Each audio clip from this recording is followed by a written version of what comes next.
So I've known Jessica Bush for many a year now, and I have listened to her tell me about her commitment to her kids and to her job and to her mission to help kids succeed in life when they can't necessarily see that success is in their path. And I have heard this and I have seen it and I have watched it.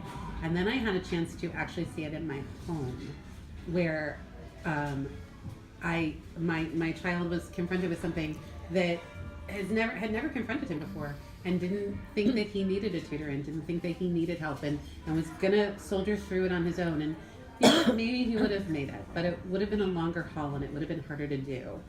And I asked Jess to do her thing, and she came over to the house and she sat with my child for over an hour and a half, and she talked to him and found out what was going on with him and figured out what was right and really helped him understand that it was just about getting the right information in front of him so that he could get back on his feet and get to where he needed to be. And then she paired him with the most amazing tutor that even after Philip really didn't need the tutor anymore, Philip kept saying he needed the tutor because he wanted to hang out. It was like, she just found the perfect person for him in the perfect way. So I got to see up close and personal how much her commitment and her mission really does help and change lives for people. Thank you. That was very sweet. Very sweet. So in my 6 years of having this business, what I think I've learned is that I don't even want to call myself having a tutoring business anymore. I want to say it's really about learning of all ages. The youngest student we have right now is 4.5, and the oldest student we have is an adult. What I've seen over the whole gamut of 4 years old to adult is the transitions that the kids have to go through from each level of development from one school to another, and I think that it's really, really key. And nobody's really talking about it a lot, and I think that it's really important for us to talk about as moms, and how we can help sort of foresee the transition before it happens so that we can help our kids navigate through that transition and through that next phase of life. The first phase is going from being at home into elementary school, going into kindergarten and elementary school, and that is huge. And I see that, my daughter has always been in infant care ever since she was 4 months old. I've always worked. She's always been socialized, so moms say to me, what can we do to help our transition into kindergarten and elementary school? And I can say that the most important thing is to socialize your kid. Socialize your kid. So that's an element. But going through, once that transition happens into elementary school, and it's fun. Elementary school, they're playing, they have recess, they have lunch, but then the transition all of a sudden into middle school is so huge and so significant that a lot of the kids, especially boys, because they're a little less mature, okay? It's a really, really hard transition because they're expected to be so much more independent, so much more responsible on their own, and they're not ready for it. The challenges that we have in middle school are executive function skills. That's really what the challenges are. Executive function skills. So what do you mean by executive function skills are how to manage your time, how to study, how to organizational skills, how to set up a system of folders that works for you. So you don't come home with this backpack full of papers flying out all over, and they can't manage it because as the workload increases, which happens, especially 7th and 8th grade when they're preparing them for high school, as the workload increases, if they don't have a system set up or have a planner that they use or have some sort of way to organize themselves, they will get into high school and flounder. No one talked about that. And as an adult, I am so disorganized. I have such a hard time when it comes to organization. Yeah, it's such an important thing. I'm sure not, listening to you talk about that, it's probably because I didn't have any of those tools. Well, they or don't really skills teach or- you. Schools No, don't teach you. Right. They don't really teach you how to study. Sometimes the students that have an IEP or 504, they have a study skills class. But everybody should have a study skills class. Yeah. You know, because they get to 8th grade, 9th, then transition into high school, and they don't necessarily know how to make a study guide or how to make study cards or how to balance out and space out their time so that they study and don't just procrastinate and wait till the last day, because that's what most of them do. The other thing that I see happening is if you have a really, really bright kid who's coasted through middle school, okay? Because he hasn't really had to study that much because he's so smart. All of a sudden, the transition into high school happens, and he or she is in very honors classes, top classes, and the workload is so much more that they've never really had to work that hard. So they don't know how to manage their time. They're used to sliding by, and oh my God, all of a sudden I have to work, and they don't want to, or they don't know how to. Studying is homework. Right. They don't think that. Because a lot of times it's come really easy to them, or, you know, through middle school, maybe they haven't studied that much, or maybe there's not as much of a demand on them. Right. And then they get into higher level classes in high school, and there's so much of a demand on them that I have seen, I'm seeing middle school kids shut down. Literally shut down. I mean, I think the demands in school overall are so different. You know, entering So kindergarten that used to be just reading readiness, letter recognition is now reading Yeah. and writing. You know, that just the demands, the Common demands. Core Yeah. curriculums are just completely different.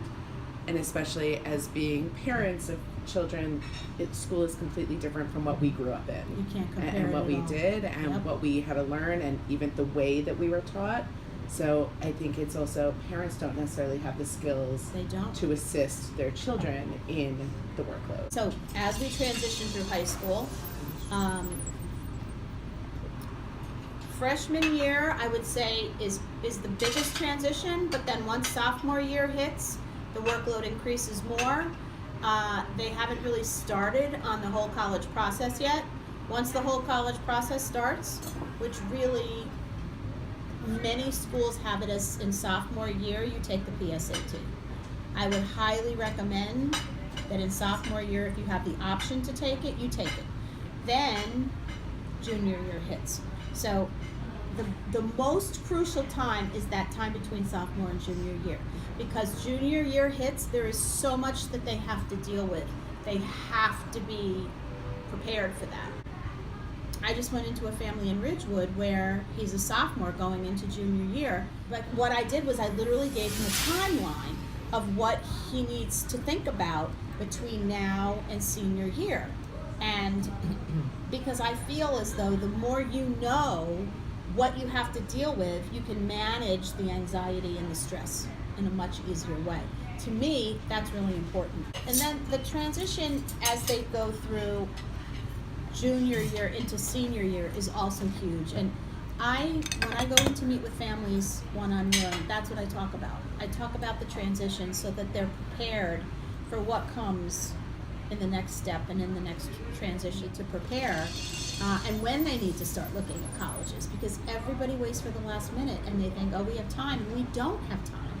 So I actually just went into a family the other day where they, as a sophomore, they already started looking at colleges, which is really the way to go, but in a very calm, low-key, non-pressured, let's go check them out. But I think it's really helpful to know that timeline in advance so you can plan it out so you alleviate the stress and anxiety. I think that's really, really important. The other transition that I see very clearly is that transition out of high school. Whether your kid's going to college or whether your kid's going into the workforce. I mean, around here, we're college. You know, everybody's kid has to go to college, but there's some kids that's not what they're cut out for. They're not cut out for college. And a lot of parents, for them to recognize that is a challenge, because they have to almost manage their own expectations. And that's something that I do with my parents, is I really try to help them manage their expectations. So what would you say for all the moms that have right now have the younger kids? Like, what would you say? And I wouldn't say, I know what you said about as far as socialization for Yeah. the young Yeah. ones. But so, you know, I'll tell you what I see. Go ahead. Yeah. Usually in first grade, what I see is reading, but more phonics. Because I think there's a gap in the core curriculum right now where they're not really teaching them phonics in a way that am I right? That the kids, they don't know how to sound out words. And because they're teaching them sight words as opposed to, you know, when we learned the O is an oo. Mm-hmm. Do you know what I'm saying? Mm-hmm. When you put this vowel and this vowel together, it creates this sound. The kids aren't getting that. So there's really a gap that you can start to see in first grade. Don't you agree? Hugely. Yeah. It's tremendous just watching my children in early childhood and preschool and working with all the kids that I work with. The kids that are coming out of our school are going to their kindergarten testing and they're like, oh, they're way above what they're seeing around the district in kids that haven't been in an early childhood program. Mm-hmm. But even when they're there, some of these kids that have been in early childhood programs are now bored because they're not being challenged and they're not getting that building. They're not getting the building blocks. The foundational it's not building the blocks. foundational Exactly. learning. It's, you know, when we learned mathematics and we learned addition and we learned division and we built on that, it's not the same anymore. It's very segmented and there's not that congruent learning piece that's happening. Yep. Can you share a little bit about your actual company and who the Sure. tutors are and like what everyone's backgrounds are Sure. to come to building what you build? Sure. What I look for when I'm hiring tutors, which I literally interview tutors every single week, I ask them the key question, what are your 5 best qualities? And that's one of the questions I ask. And when they tell me patience, compassion, passion for what I do, love to break things down to the very basic, you know, connection, that's the type of person that I look for.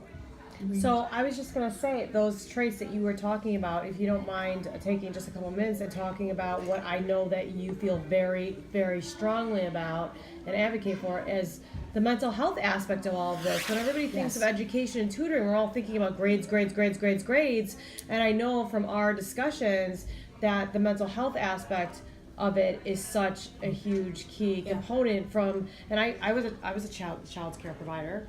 The mental health aspect of it is so important, from the child's end of it to the parents, to the communication between the child and the parents. Like, it's very, very important, because I know we've talked about this. I mean, the suicide rate among kids nowadays It's it's epidemic. Yeah. So I know that that's something that you integrate into what it is that you're doing, and I just wanted to hear about that for a few minutes. Yeah.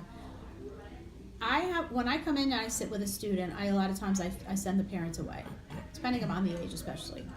And I say, just talk to me, what's going on? And a lot of times they connect with me and they tell me things that they haven't even told their parents. Sometimes they haven't even told their therapist. And those things are really, really important. And a lot of times we integrate that into the academic, you know, dealing with the whole student. It's a very holistic way of looking at the student. So the parents that come to you, is it usually because they're struggling with their grades in school? Not necessarily. I mean, yes, you know, or a student is shutting down, or a student has had a concussion and been out of school, or they have their straight A's and they want to maintain that. They're very, very high achieving. It's completely independent and it depends on the student. Of just our friends that we have, and we're talking about, like, you know, 5th graders. We're not talking about high schoolers. We're talking about 5th graders that are involved in, like, you know, travel teams, and they're constantly running around with as far as their sports and their activities and band and school. And it's just like, I think about what I have to do on a daily basis. Tutoring is for either rebuilding the building blocks that they don't know, filling in the gaps of concepts that they don't understand, getting them ahead so that they are totally on top of their game. You know? So, I mean, I was just talking about how we don't let our kids steer their own ships, and we're not teaching them how to steer their own ships, or we're really letting them, they should be steering their own, but they're kind of steering ours. And I had just had a that's the discussion with, a dad actually at my daughter's softball game, and he was telling me about friends of theirs whose son went to one of the private schools here in Bergen County, and he was like an all-star, I don't know if it was all-star baseball, it was all-star wrestling, whatever it was. The kid had a full ride scholarship, got great grades, full ride scholarship. Like, they spent thousands of dollars to send this kid, the coaches and the trainers and everything. And then, you know what, when he graduated and he was gonna get sent off to college for his free ride, he said, no way, I'm not doing it. The kid was so burnt out. He was like, I'm not doing it. Yeah. I'm done. And the dad said, well, then guess what? You're going to the military because we didn't spend all this time and all this money. But the funny thing was, like, why did the parents push him so hard to do that? Was it for the kid or was it for the parents? So now the kid is like so burnt out, he doesn't want to go to college. He's like, I'm done. I'm done. And something that I actually want to write about is taking a gap year. Nobody talks about taking a gap year. And you know what? Some students have to take a gap year, right? And it's the best possible thing that they could do. Yeah, but I think some of them feel like it's a stigma. Or Absolutely. Oh, like, absolutely. Absolutely. Yeah. But there's also gap year programs. Programs. Like, if you Exactly. really don't want to Probably give. don't know that. Right. They're Because not nobody aware of talks it. about it. Yeah. And people have to talk about these things. So thank you all for your feedback. It was great. Thank you for being here. Thank you all.